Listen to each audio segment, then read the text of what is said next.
في كل مرة بمشي في الشارع بحاول أكون عادية، بس النظرات، الكلام، الهمسات دي كلها حاجات بتجرحني. بيقولوا عليا إني السبب في حين إني فعليا الضحية. بيلوموني على سكوتي بس محدش علمني أتكلم.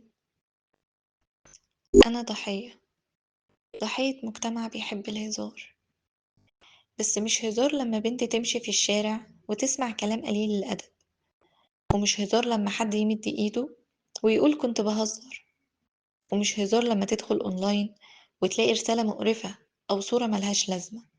التحرش مش هزار.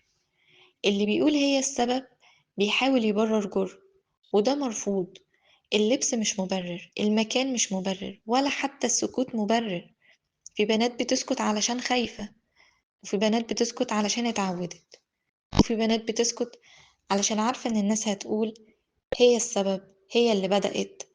بس كفاية، كفاية لوم للضحية، كفاية تبرير للمتحرش، وكفاية سكوت. البنت ليها حق تعيش في أمان، ليها حق تتحرك، تشتغل، تلبس من غير ما حد يضايقها. ولو انت شايف اللي بيحصل وساكت، يبقى بتشارك فيه حتى لو ما لمستهاش. اسمع صوتها، صدقها، احميها، مش تلومها. عشان التحرش مش غلطة البنت، التحرش غلطة اللي بيعمله، وسكوتنا عليه غلطة أكبر.